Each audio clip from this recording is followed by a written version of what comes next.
Hello, my dear all subscriber and the channel visitors. Welcome back to civil structure tech Guruji YouTube channel. आज हम बताने वाले हैं कि शेयर स्ट्रेस और नॉर्मल स्ट्रेस, नॉर्मल स्ट्रेस दोनों में क्या वाइटल अंतर होती है और इसके जो बॉडी पर है उसकी क्या फ़र्क पड़ती है।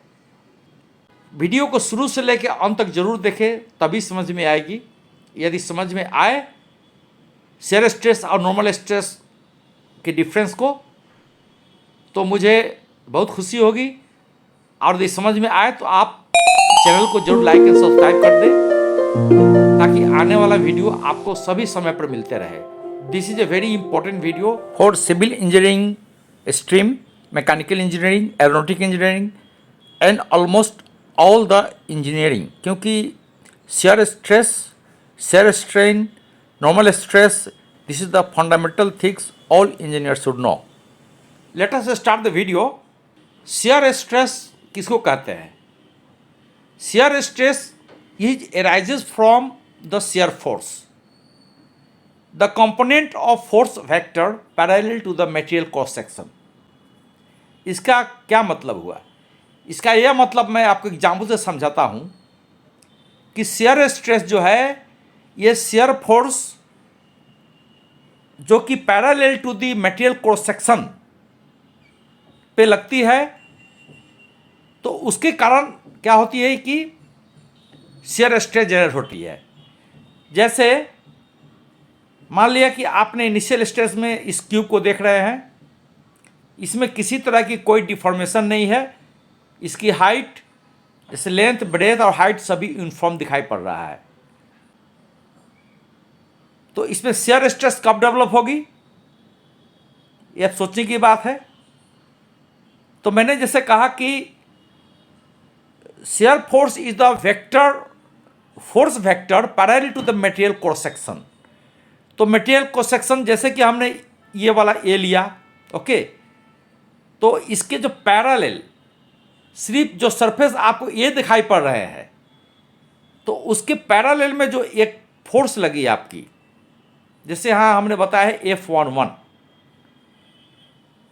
सिर्फ क्रॉस सेक्शन ए के, तो this force vector when applied on the material cross section of, जैसे ए रेड में दिया हुआ है, on the area of cross section A, then shear stress will develop under the body. और जब shear stress develop करेंगे तो इसमें क्या होगी, डिफॉर्मेशन आएगी। जैसे आपने देखा कि नीचे का तो फिक्स है, जब इस पर शेयर स्ट्रेस लगी ऑन द सेक्शन ए पे parallel to the section A, तब क्या हुई, बॉडी में एक डिफॉर्मेशन आई और एक पैरेललोग्राम के रूप में ये दिखाई पड़ रहा है। तो शेयर स्ट्रेस में आपको क्या हुई, बॉडी में डिफॉर्मेशन आई, और जो फोर्स लगे, ये जो फोर्स लगे वो क्या है, जो क्रॉस सेक्शन एरिया जो ए है, टॉप एरिया, उस पर लग रही है। तो जब कोई भी force parallel to the cross sectional area का जब लगता है, पैरेलल वर्ड याद रखना है, parallel to the cross section area, then force divided by area, जिसको टाउ से हम कहते हैं द शेयर स्ट्रेस। एक हम दूसरे वीडियो से समझ लेते हैं कि what is the shear stress. See here, F is the applied shear force, and जो व्हाइट देख रहे हैं A is the cross sectional area of the surface. तो इसके पैरेलल में जो फोर्स एफ है वो लगी, then applied force parallel to surface A, तो आपकी शेयर स्ट्रेस क्या हो गई, F/A। और जो डिफॉर्मेशन आप देख रहे हैं due to applied shear force, ये आपकी डिफॉर्मेशन हुई, जो पिक्चर में देख रहे हैं, body will be displaced to a distance of delta X. तो आपने देखा कि जो बॉडी की डिस्प्लेसमेंट हुई वो डेल्टा एक्स हुई, और shear stress equal to force divided by area of the cross section. तो दिस इज, जैसे हमने देखा, this is the initial stage, no deformation, here body is fixed. और जैसे ही ये बॉडी क्या है, ये this body is under shear stress. जैसे ही जो पैरेलल सेक्शन देख रहे हैं टॉप पे, जैसे ही एक फोर्स लगी parallel to the cross section, तो बॉडी में डिफॉर्मेशन आई और ये एक एंगल में वो डिफॉर्म होकर मुड़ गई। ओके, तो ये डेल्टा एक्स देख रहे, डेल्टा एक्स हुई ये उसकी जो डिस्प्लेसमेंट हुई। ओके, और due to shear stress couple of force is generated. जैसे आपने देखा यहाँ F1 है, तो उसके ऑपोजिट में यहाँ भी एक फोर्स डेवलप हुई ताकि इसको यहाँ पर बैलेंस कर सके। ओके, तो this is the phenomena of shear stress. यदि चीज़ें समझ में आ रही होगी तो लाइक एंड सब्सक्राइब जरूर कर लीजिए, कमेंट डाल दीजिए ताकि मुझे पता चल सके कि समझ में आ रही है कि नहीं। उम्मीद है ये वीडियो देखने के बाद में जो शियर स्ट्रेस की कॉन्सेप्ट है बिल्कुल क्लियर जरूर होगी। अब let us see the normal stress. तो जैसे वर्ड से ही ये साफ है कि नॉर्मल किसको कहते हैं। नॉर्मल जैसे आप छोटे क्लास में पढ़े होंगे, मिडिल क्लास स्कूल में से ही स्टार्ट हो जाती है। What is normal?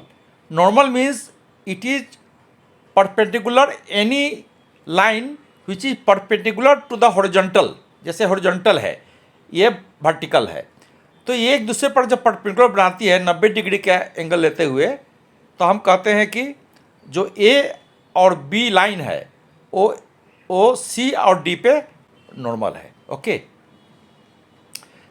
तो ये चीज़ें ही इसमें याद रखनी है नॉर्मल स्ट्रेस में। So here see on the other hand arises from the force vector. तो वेक्टर, जैसे वेक्टर में क्या है, फोर्स को वेक्टर इसीलिए कहा जाता है एक दिशा में जा रही है। Component perpendicular to the material cross section on which it act. आपको एक एग्जांपल से बता रहा हूं कि ये आप जो मटेरियल देख रहे हैं, ओके, इस मटेरियल में क्या है, टॉप सरफेस है आपकी ABCD, this is the top surface, right.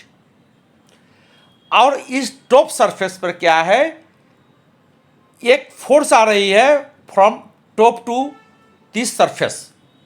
Okay, ABCD surface पे एक ऊपर से फोर्स आ रही है। तो ये क्या है, जब ये फोर्स जो है, ये जिस सरफेस ABCD का, इस पर क्या है, नॉर्मल बना रही है, normal to the surface ABCD, right. This is the normal force here.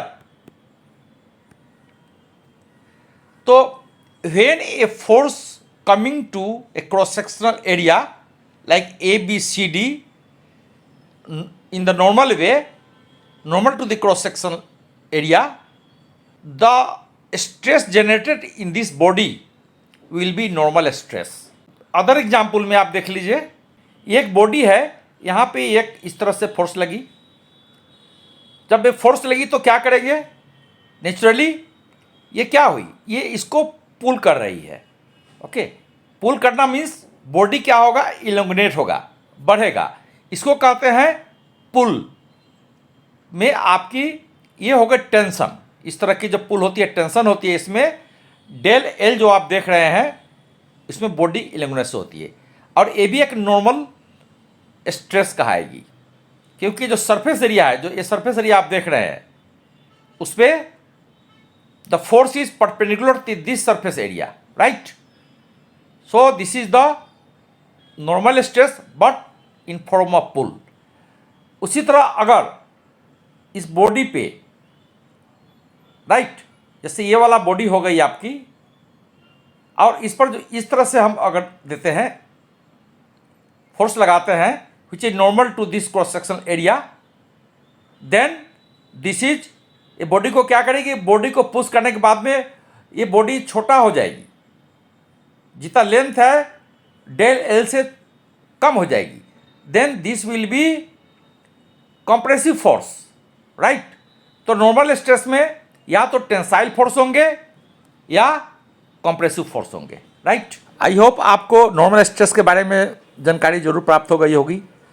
Further आपको मैं एक और एग्जाम्पल बताना चाह रहा हूँ नॉर्मल स्ट्रेस पर, तो इसको अच्छे से आप देख करके further I request you to put your comments, like and subscribe if you are new to channel. तो वीडियो को देखिए। ये जो नॉर्मल स्ट्रेस है, एक फर्दर एक दूसरे एग्जाम्पल से समझते हैं। इस एग्जाम्पल में देखिए नॉर्मल स्ट्रेस क्या होती है, force acting perpendicular to the cross sectional area. Okay, तो आप बॉडी देख रहे हैं, जो सफेद रंग की आप देख रहे हैं टॉप में, ये क्या है, क्रॉस सेक्शनल एरिया है, राइट। और जो क्रॉस सेक्शनल एरिया के नॉर्मल में जो एफ लग गई है ऊपर की तरफ जा रही है, दैट इज पुल। और दूसरा जो आप देखें दूसरे पिक्चर में, जो सफेद रंग की जो क्रॉस सेक्शनल एरिया है, एक नॉर्मल फोर्स लग रही है F, which is normal to the cross section area and it is pushing the body. Right? Both the tensile and compression force acting normal to the cross sectional area. तो जो पहला case में tensile stress develop हुई और दूसरा case में compressive stress develop हुई, both forces are normal to the cross sectional area और due to this force normal stress is developed on the body. तो इसी के साथ हम दूसरे वीडियो में फिर से मिलते हैं। Till then, watch more. Thank you very much. Jai Hind.